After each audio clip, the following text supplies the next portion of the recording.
The Saggy, Baggy Elephant by K. and B. Jackson, illustrated by Tangren. A happy little elephant was dancing through the jungle. He thought he was dancing beautifully. 1, 2, 3, kick. But whenever he went 1, 2, 3, his big feet pounded so that they shook the whole jungle. And whenever he went kick, he kicked over a tree or a bush.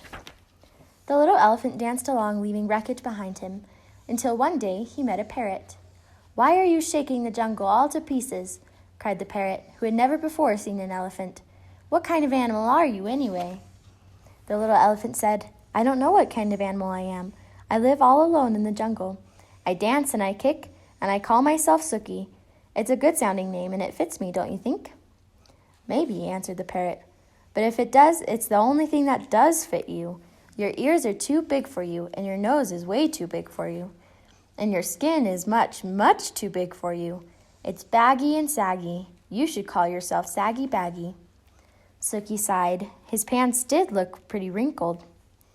I'd be glad to improve myself," he said, "but I don't know how to go about it. What shall I do?" "I can't tell you. I never saw anything like you in my whole life," replied the parrot. The little elephant tried to smooth out his skin. He rubbed it with his trunk. That did no good. He pulled up his pants leg, but they fell right back into dozens of wrinkles. It was very disappointing, and the parrot's saucy laugh didn't help a bit. Just then a tiger came walking along. He was a beautiful, sleek tiger. His skin fit him like a glove. Sookie rushed up to him and said, "Tiger, please tell me why your skin fits so well. The parrot says mine is all baggy and saggy, and I do want to make it fit me like yours fits you." The tiger didn't care a fig about Sookie's troubles, but he did feel flattered and important, and he did feel just a little mite hungry. "My skin always did fit," said the tiger. "Maybe it's because I take a lot of exercise. But," added the tiger, "if you don't care for exercise, I shall be delighted to nibble a few of those extra pounds of skin off of you."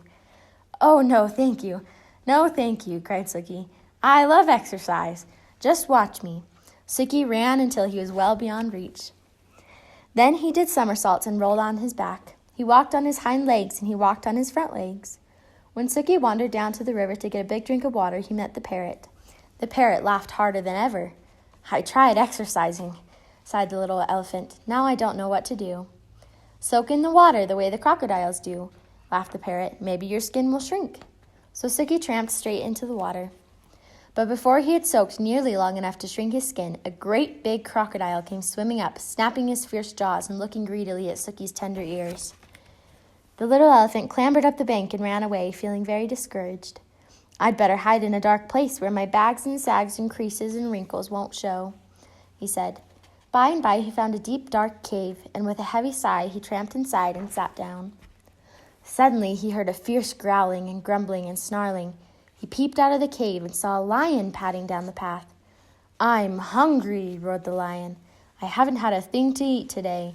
Not a thing except a thin, bony antelope and a puny monkey, and a buffalo, but such a tough one, and 2 turtles, but you can't count turtles. There's nothing much to eat between those saucers they wear for clothes. I'm hungry. I could eat an elephant." And he began to pad straight toward the dark cave where the little elephant was hidden.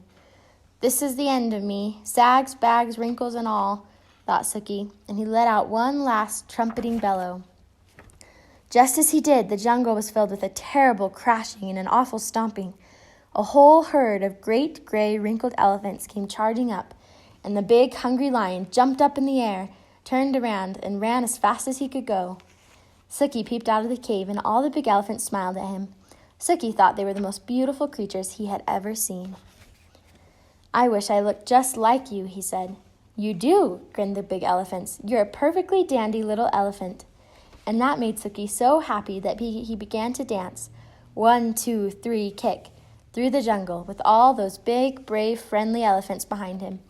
The saucy parrot watched them dance, but this time he didn't laugh, not even to himself.